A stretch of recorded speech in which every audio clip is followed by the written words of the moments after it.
Mr. Daniel Gifford is your class speaker. The Provost Selection Committee chose Daniel for this honor from a group of outstanding candidates nominated by our academic programs. Although many of our graduates start shooting for the stars at a young age, Daniel took this ambition quite literally.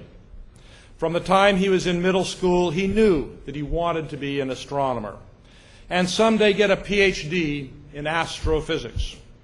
A graduate of Puyallup's John Rogers High School, Daniel has been a tutor and science teacher in the departments of physics and astronomy, as well as a research assistant to astronomy professor Kenneth Rines.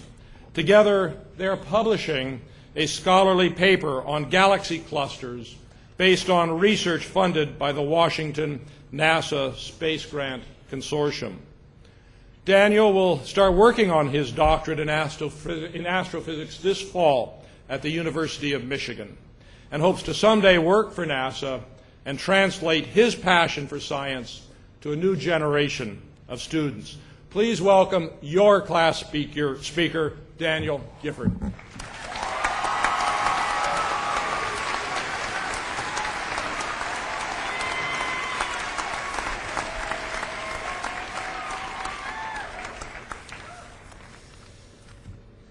All right. Okay, so before I actually begin my speech, we're going to do something a little fun first, because this is a monumentous time, so we need to take advantage of it. We're going to do the wave today. I know everyone's hot, and you don't have to stand up, but at least raising your arms counts. So how we're going to do it is just how they do it in sports stadiums, but instead of going around in a circle, we're going to start with this column up here, and we're going to go down. Yes, you all have to participate too.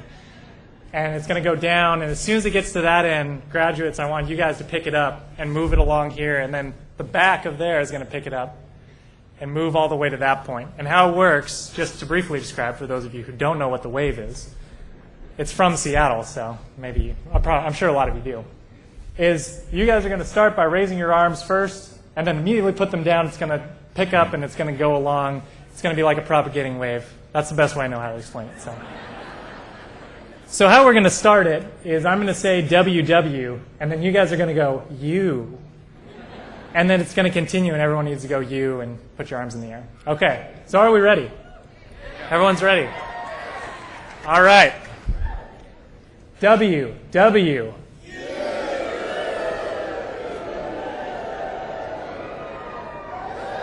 Yes.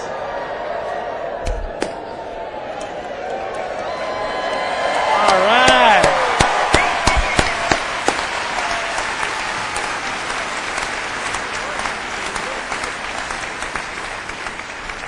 I have always wanted to start one of those, but have been way too embarrassed to do it at Mariner games.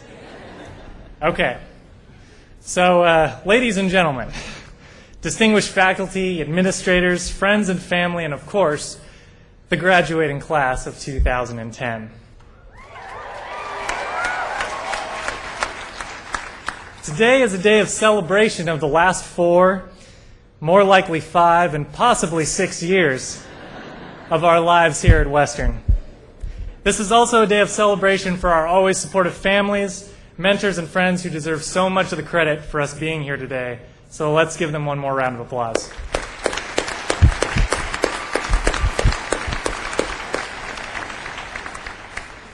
Today we are in a unique position to look back as well as ahead. All of us got here on different paths, and we're sharing this space just for a moment before we'll all cross this stage into a wide range of futures. So now I'd like to take a look back and hopefully spark some great memories, which may be the same for some of you. In elementary school, we learned some important lessons. We learned to add and subtract, read and write, including cursive, which, by the way, I still think should count as foreign language experience on job applications. And most importantly, in computer lab, we learned to always cock the wagon and float it. Never ford the river in Oregon Trail. You will lose those 99 cases of bullets you traded 2 oxen for in Independence, Missouri. Your sister will get cholera, and you'll be forced to rest for 3 days. That was a really good game. Then there was middle school. Then there was high school. and the wassail for a third time, the SAT where that cursive mysteriously reappeared when you had to write the statement, and gathering as many yearbook signatures as you could. Half of them just said hags. But here's where our paths meet and life gets really great. It's move-in day at the dorms, your parents helping you and taking every opportunity to embarrass you. Back when you had trouble remembering all the building acronyms and you thought the dining hall food was delicious.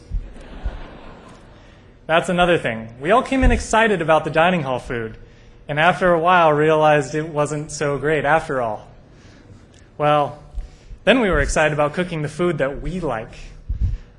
Well, that meant a good meal Sunday night, leftovers Monday, mac and cheese 2 days straight, hot and ready pizzas on Thursday, and for some, a cold Pabst for breakfast on Friday. Maybe just the physics department, I don't know. It is then that you find yourself standing in front of the VC, tapping some generous-looking freshman, whispering, hey dude, do you have any extra guest meals? I grew up with unfair expectations of relationships in life. I wanted my best friend to be like Sean Hunter and my girlfriend to be like Topanga. And while I never found a Sean or Topanga-like figure here, what I did find was better. The friends I made and the love I share is far better than any childhood sitcom could portray. And I'm sure that everyone here is walking off this campus with a greater understanding of love and friendship than you did coming in. We survived the Thanksgiving weekend blizzard with great stories to tell. The best day of the year is the one where they refill the fountain in spring. We filled the streets in mass mobs to catch a glimpse of the Thriller performances the past few years. And we did the same in sheer joy when we elected Barack Obama as our 44th president.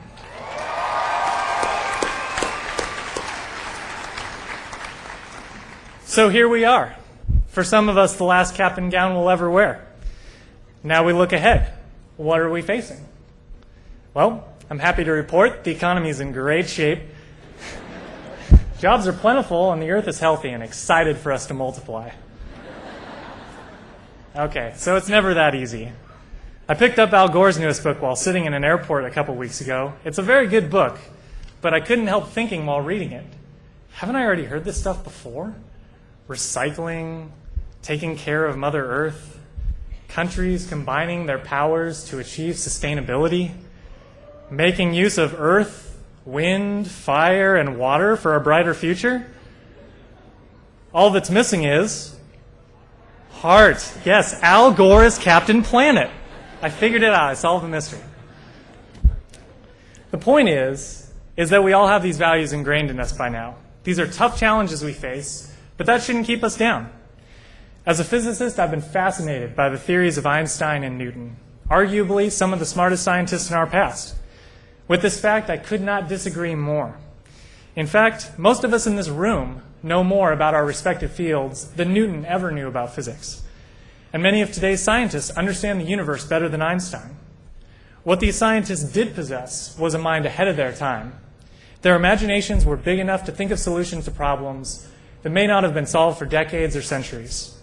You could say it was creativity, not intelligence, that make these people famous and why we continue to learn about their ideas in the university classes today. We all have the ability to be that creative. We are the Halo generation, the Facebook generation, the Rugrats generation. Baby Tommy's crib never kept him in, so why should we let others' mistakes lock us down? Everyone in this room will somehow feel the mistakes made before our time as leaders. But will we dwell on the past or accept our position and think of those creative solutions? This is not a decision our government makes, but one we all get to make. Every one of us can support local businesses, buy sustainable energy, volunteer in our communities, and make differences in kids' lives. We need to walk into this world and not only demand more of our leaders, but more of ourselves. The economy is down, and today's graduates are expected to become tomorrow's unemployed. But so what if the unemployment rate is 3 times my GPA? It's our turn now. Let's grab our North Face jackets and our Venti 6-shot, 2.5 pump sugar-free vanilla non-fat iced coffees with 2 Splenda. I had to practice that. To quote one of the greatest fictional presidents of all time, Thomas Whitmore, "We will not go quietly into the night. We will not vanish without a fight. We're going to live on. we're going to survive. Because today we celebrate our Independence Day. Thank you.